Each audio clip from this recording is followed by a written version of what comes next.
Hello, I'm Colby Jubenville, and today I'm joined by none other than the Director of Career Development Center here on campus, Bill Fletcher. Bill, thank you for taking the time to be with us today. Thank you, Colby. I enjoy being with you and talking about career development always. Well, we're talking what we're talking about here is probably, in my opinion, the most important thing that we should be talking about on a college campus, which is gainful employment. And Bill, both you and I think, agree that students come on campus, they come to MTSU, they bet their money, they bet their resources, they bet their energy on us. And what they're betting on is that we have the people and the resources to help them become gainfully employed, ideally, before they step across the stage at graduation. And so one of the things that I believe, and certainly I would like for you to chime in to kind of set the stage for this, is that you come to college not for simply employment, because employment is trading time for money. But I think you come to college to become gainfully employed, and gainfully employed means to have some kind of psychological benefit through doing the work that you do. Well, it's interesting that you say that, Colby, because there's a lot of studies out there that talk about students and going to college. And one that I like to cite frequently is the Higher Education Research Institute at UCLA. And they did a study of over 190,000 first-year freshmen. And the primary reasons for going to college all revolve around getting a better job. But, I would expand that further to exactly what you're talking about. It's not just about getting a job, but it's about starting a career. And, the point I want to get across to students is that it's not so much important what you do with your degree after you graduate, but what you do with your degree before you graduate. That's what sets the path. That's what sets everything in motion there. You've been such a great resource to help me get the center off the ground at MTSU, and you always expose me to new ideas. You brought Donald Asher in front of me, and the quote that I love that you brought to my attention and that certainly helped me shape the vision and mission for the center is that prior to graduation, in terms of connecting with industry, you're a puppy. And people want to pet the puppy, they want to love the puppy, they want to hold the puppy, they won't even take the puppy home. But the minute that you step across that stage, you're no longer the puppy, and in fact, you're a stray dog, along with all the other stray dogs that are out there wandering around looking for a home. And while that may seem harsh, I think that imagery paints the picture of the true challenge that people that choose to come to MTSU or any other institution for higher learning face. And so the vision of this center is to help MTSU students become gainfully employed before they step across that stage at graduation. And so we've partnered together and to try to do that. In order to become gainfully employed, one of the things that both you and I agree is that we first need to know ourselves. And so your Career Development Center offers some very specific assessments that will in fact help students become gainfully employed. One of those is the Strong Inventory, and the other one's the Myers-Briggs. And so that's one piece that we're going to focus on in our relationship when you partner with what we call our 5 to Arrive. And Bill, what I would like for you to do is maybe talk about why we chose the Strong Inventory and why we chose the Myers-Briggs and why we think those are probably the most important in looking at a path towards becoming gainfully employed. Absolutely. First step in the process is the self-assessing and understanding yourself. It's interesting because with so much emphasis on career success and gainful employment now, a lot of folks think that starts with building your job search skills and I need to know how to write a resume. When in fact, how can you write a resume and how can you interview for a job if you don't know what skills and abilities you possess, and if you don't know, and we'll talk about in a minute, and if you don't know what is important to business and industry. So that first step is, who are you and what are you about? And the self-assessment process begins that discussion and that educational process of knowing what you're good at doing, and how you operate. And we chose a strong interest inventory because it's based off of more of a career theory, John Holland's theory, where it divides people and environments into 6 different environments, and you can relate your characteristics in those environments to different career fields. So it helps you sort of understand who you are from a career perspective. And it's got a wealth of information associated with that to move you through the career process. But what I also like, and I've used for years, even going back to when I ran a cooperative education program, is the Myers-Briggs Type Indicator. Because the Myers-Briggs, I like it because it's less of a career instrument, and exactly what it is a personality instrument. So how do you operate in different environments? How do you prefer to operate? And that's where I think the richness of it comes in, is for students to understand who they are and how they operate and how they can relate to people who are different from them. And that's why the Myers-Briggs is partnered up with the Strong Interest Inventory. These are 2 of the assessments that are used by a majority of career centers across the country. They've got the most research behind them, and it's a good place for students to start and engage in that self-assessment process. Really, these 2 things need to happen ideally.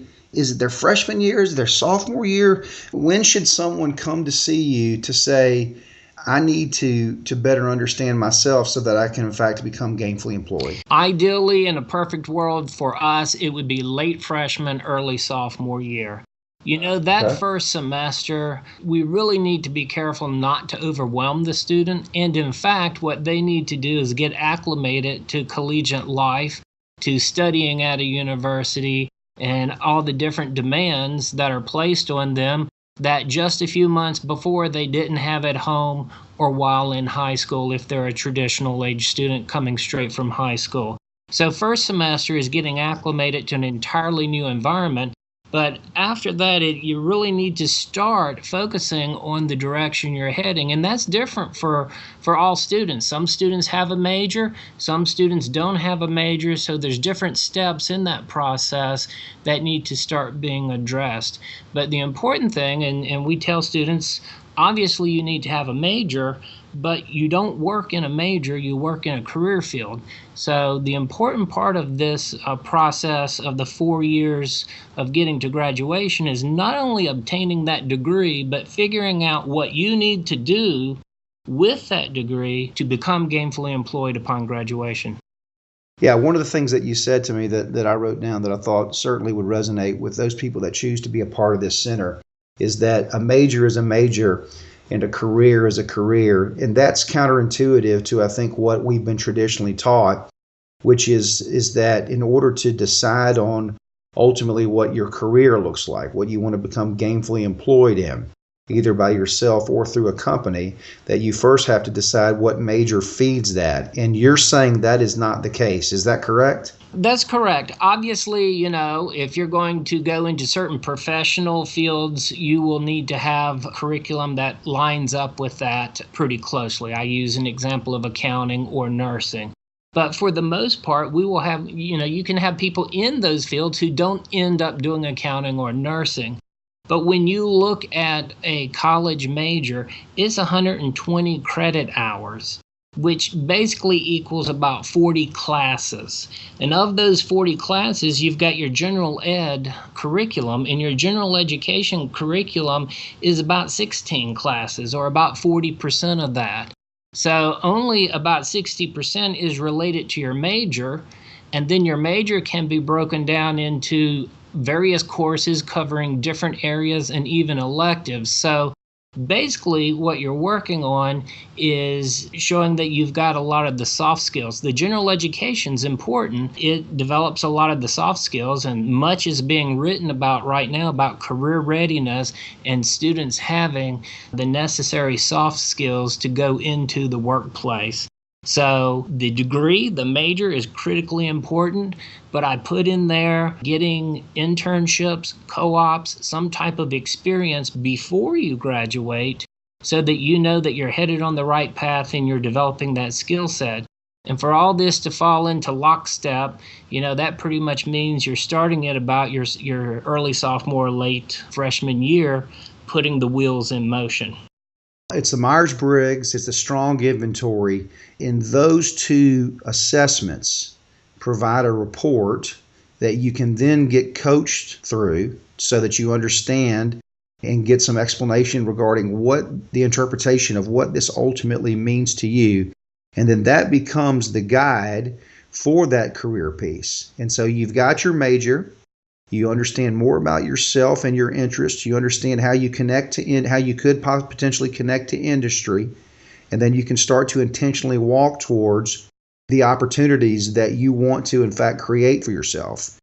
And so, Bill, you and I have talked about this multiple times, but I think that people that come to college, ultimately, they worry about the same things that you and I worry about and that we've worried about throughout our entire life, which is, how do I create a bigger future? And so once they have that core in place, once they have that assessment in place, what is the next step with your office that would allow them to, in fact, say, I understand myself, I understand how I connect to industry, to potential industry. This is what I need to be doing next. One of the things that we talked about is this idea of career clustering. And that's the other big piece that the center is going to focus on in partnering with you, is this opportunity that you have within your career development center to do career clustering. Could you talk and speak briefly about that and why that's important? Yes, we've chosen the career cluster concept. There are 16 career clusters, and within each of the 16 clusters or areas, there are different pathways. And so I believe at last count, I want to say there's around 71 pathways. So it's basically a way of organizing different families of careers or occupations. And there's various ways of doing that. A lot of these career assessments, Myers-Briggs as well as strong interest inventory, can then say, based upon how your results came out, a lot of people in these fields who have your same characteristics, or a lot of people who have your characteristics, tend to go to these types of fields or areas. And so it can start to build those connections for you to explore in greater detail certain clusters. And what you may find out is you might be led to a cluster thinking that you're going to be in a particular sub-cluster or pathway, and you end up finding something you had not thought about in the past that opens up new doors for you. So you start moving from who you are and what your abilities and interests are and how that relates to the world of work and how occupations are organized. Ideally, if you do this right, understanding who you are and then understanding those clusters should allow you to focus on a major that in fact can give you the market-specific knowledge that can allow you to, in fact, become gainfully employed before you step across that stage, walk across that stage at graduation. That's hopefully what we want to have happen, right? Right. You take this process, you combine it with some type of experiential learning, networking with people in the field, and by the time you get to graduation, you should have a very good idea of what your prospects are and your likelihood of becoming gainfully employed, and taking opportunities along the way to broaden those horizons. You know, one example would be our fall career fair, which is coming up 4 weeks from now, and taking the opportunity to visit with employers and taking that dare to talk to somebody who maybe is a little different, because what you're looking at doing, you're investigating and researching what are the possibilities. And after 23 years of working in the field, I don't know it all. It's interesting. Every career fair, talking to alumni, it's always fascinating to find out what the new and exciting fields are out there that maybe weren't out there 5 or 6 years ago. Yeah, so let's take a step back and let's make sure that the end user can understand and appreciate the process. What we've identified is that gainful employment begins by understanding yourself.